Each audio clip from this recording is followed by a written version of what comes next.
55살이 넘어서부터 친구가 줄어든 게 아니라 사실은 내가 사람을 선별하기 시작한 겁니다. 55세를 넘기면 묘한 변화가 찾아옵니다. 예전에는 약속이 없으면 허전했습니다. 전화가 오지 않으면 괜히 서운했고 주말 일정이 비어 있으면 뭔가 뒤처진 느낌이 들었습니다. 그런데 어느 순간부터 달라집니다. 약속이 많으면 피곤합니다. 사람을 만나고 돌아오면 충전이 아니라 방전이 됩니다. 요즘은 혼자가 편해. 이 말이 자연스러워집니다. 사람을 싫어해서가 아닙니다. 오히려 사람을 오래 겪어봤기 때문입니다. 관계의 패턴도 알고 반복도 알고 끝도 봤기 때문입니다. 55세 이후 점점 친구를 덜 만나게 되는 데는 분명한 이유가 있습니다. 이건 성격이 변해서가 아닙니다. 삶의 구조가 바뀌었기 때문입니다. 첫 번째, 감정 에너지가 눈에 띄게 줄어든다. 대화는 생각보다 많은 에너지를 씁니다. 누군가의 자랑을 들어주고 누군가의 불평을 받아주고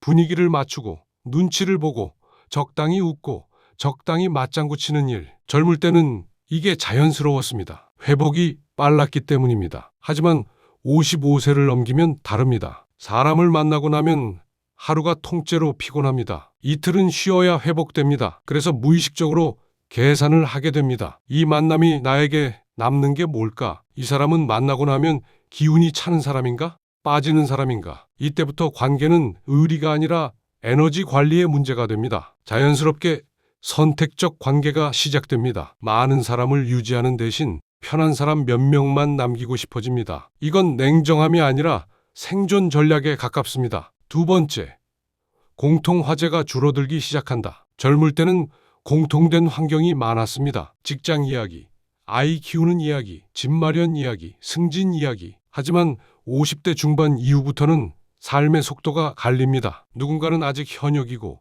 누군가는 은퇴했고, 누군가는 사업이 힘들고, 누군가는 여유가 생겼습니다. 대화의 결이 달라집니다. 깊이 있는 이야기보다 정보 교환이 많아집니다. 건강 이야기, 병원 이야기, 자녀 취업 이야기, 노후 준비 이야기. 같은 얘기를 반복하는 느낌이 듭니다. 우리도 이제 할 얘기가 별로 없네. 이 생각이 스칠 때가 있습니다. 관계의 밀도가 얕아지면 만남의 필요성도 자연스럽게 줄어듭니다. 친했던 친구와도 결이 달라졌다는 걸 느끼는 순간 마음이 조금씩 멀어집니다. 세 번째, 경제 격차가 보이기 시작한다. 이건 말로 꺼내기 어렵지만 굉장히 큰 요소입니다. 은퇴 준비 수준이 다릅니다. 자산 구조가 다릅니다. 생활 방식이 다릅니다. 여행 한 번, 식사 한 번도 부담의 크기가 다릅니다. 직접적으로 돈 이야기를 하지 않아도 미묘한 긴장이 흐릅니다. 누군가는 해외여행을 자주 가고 누군가는 국내 여행도 부담스럽습니다. 누군가는 골프가 일상이고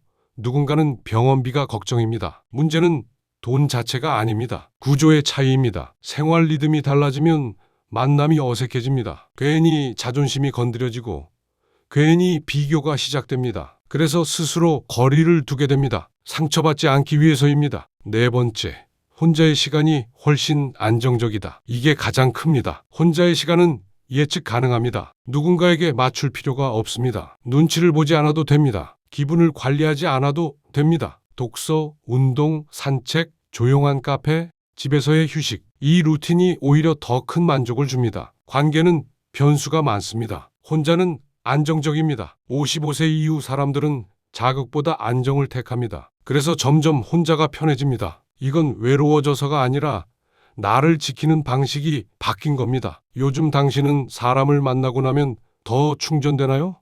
아니면 더 피곤해지나요? 충전 아니면 피곤, 둘 중 하나만 댓글로 남겨보세요. 마무리. 55세 이후 친구를 덜 만나는 건 냉정해져서가 아닙니다. 감정 에너지가 줄었고, 공통 화제가 달라졌고, 경제 구조가 갈렸고, 혼자의 안정이 더 커졌기 때문입니다. 관계는 양에서 질로 재편됩니다. 많은 사람이 필요한 게 아니라 나를 소모시키지 않는 사람이 중요해집니다. 혼자가 편해졌다는 건 기준이 생겼다는 뜻일지도 모릅니다. 다만 한 가지는 기억해야 합니다. 완전한 고립과 선택적 거리두기는 다릅니다. 사람을 정리하는 것과 세상을 닫는 것은 다릅니다. 당신은 지금 어떤 쪽에 가까운가요? 그 균형이 노후의 질을 결정합니다. 오늘도 시청해 주셔서 감사합니다. 좋아요와 구독, 댓글은 영상 제작에 큰 힘이 됩니다.